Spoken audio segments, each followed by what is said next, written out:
விழித்து கொண்டே நான் விழித்து கொண்டேன். பாருங்கள் என் அன்பு உறவுகளே, வணக்கம். என்னுடைய முதற் கண் வணக்கம் தத்தா. அப்போ இரண்டாவது கண் இரண்டும் சேர்த்து தான் சொல்கிறேன். இரண்டு கண்கள் இருந்தாலும் ஒவ்வொரு கண்ணும் ஒரு நிகழ்ச்சியை பார்க்க முடியாது. இரண்டு கண்கள் இருக்கிறது என்று இரண்டு காட்சிகளை நாம் பார்க்க முயன்றால்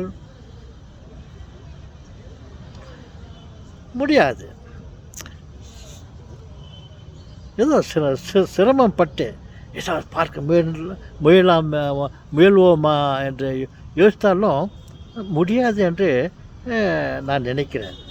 அதே போல்தான் இரண்டு காதுகள் இருக்கிறது என்று நினைத்து கொண்டு இதில் ஒரு இசையையும் மற்றொரு காதில் ஒரு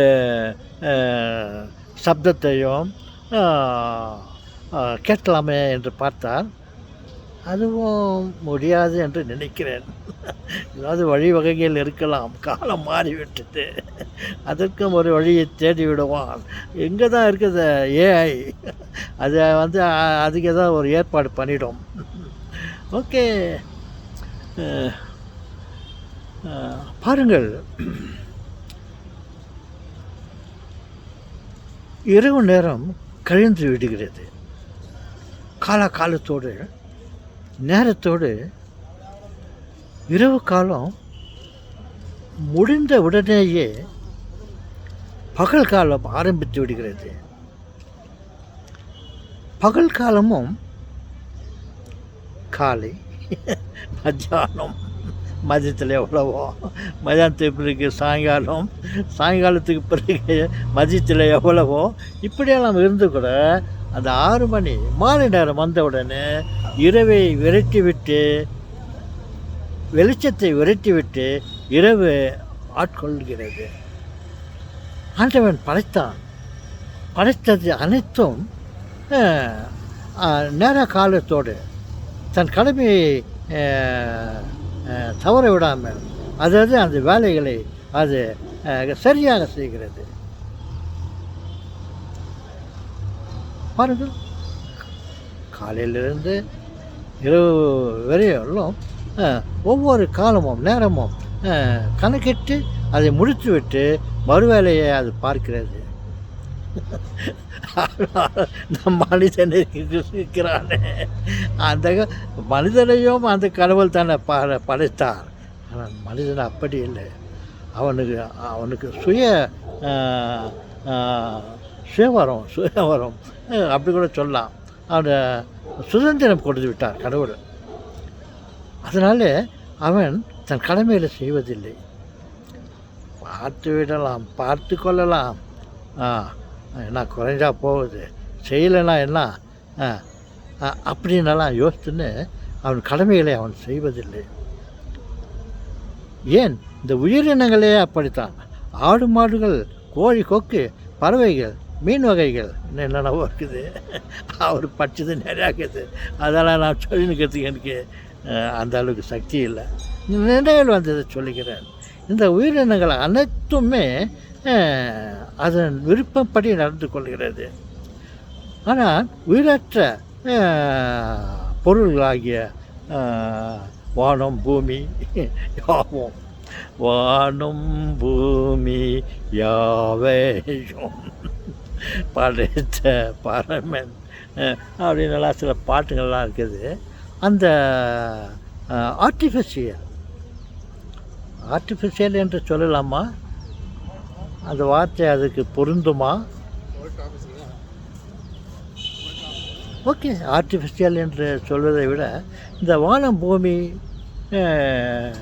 சூரியன், நட்சத்திரம், நிலா, இவைகள்லாம் அதற்கு கட்டளையிட்டபடி அவைகள் தன்னைத்தானே சுற்றி கொண்டு உலகத்தையும் ஒன்றே மற்றொன்று அந்த நேர காலத்தோடு சூப்பர்வைசர் அப்படியே ஒரு ரவுண்ட் போயிட்டு பார்த்துன்னு அந்த நேரத்தோடு அதோடு முடிச்சுக்குது.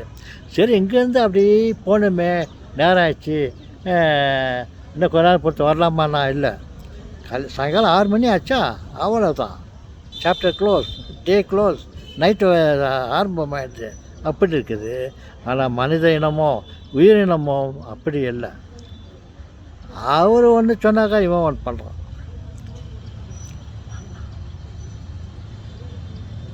அப்படி சொந்த மகன் இல்லையா? எப்படி பண்ணால் என்னடா எங்கள் அப்பாவுக்கு நான் பண்ணணும்னு இருக்குதா? நல்லது பண்ணுறானாக்கா நல்லா இல்லை இதை பண்ணலான்னு யோசிப்பான். தாத்தா என்ன தாத்தா நீங்கள் ஏதோ பேசணும் எங்ககிட்ட பேசணும்னு சொல்லிவிட்டு அப்படி விளையாட்டுத்தனமாக சில உண்மைகளை சொல்கிறீங்களே தாத்தா. ஆமாம் தாத்தா, நீங்கள் சொல்கிற மாதிரி பாருங்கள் தாத்தா, காலையில் அந்த 6 மணி ஆச்சா, 6 மணி 6 மணி ஆனோடனே சூரியன் வெளியே வந்துடுச்சு. நைட்டெல்லாம் வேறு எங்கேயோ ரவுண்ட் அடிச்சு இருந்துச்சு. அமெரிக்கா அந்த பக்கம் கொஞ்சம் இப்படி வந்து ஆஸ்திரேலியா பக்கத்தில் தான் இருக்குது. நமக்கும் அவங்களுக்கும் ஒரு 4-5 ஹவர் தான் வித்தியாசம். ஆனால் அமெரிக்கா பாதி வித்தியாசமாக இருக்குன்னு நினைக்கிறேன். இங்கே நம்மக்கிட்ட பகல்னாக்கா அங்கே இரவு, அங்கே இரவுனாக்கா நம்மளுக்கு பகல்.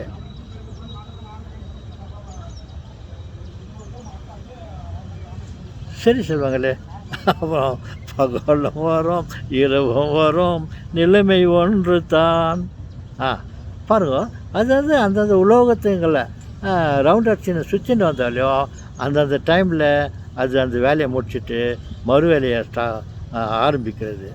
அதே போல் நம்முடைய கடமைகளையும் நம்முடைய பொறுப்புகளை காலகாலத்தோடு சரியாக செய்தால் அனைத்துமே நன்மையாக முடியும் நான் நினைக்கிறேன். அதான் மிலிட்ரி லைஃப் அப்படி தான். சிஸ்டமேட்டிக்காக இருக்கிறது ஒரு விதத்தில் நல்லது தான், சுதந்திரமாக இருக்கிறதும் ஒரு விதத்தில் நல்லது தான். நம்ம விருப்பம் போல் நடந்து கொள்ளலாமா? நடந்து கொண்டு இருக்கிறோமே. ஓகே, கொஞ்ச நேரம் உக்காரலாமா? ஓகே, பாய்.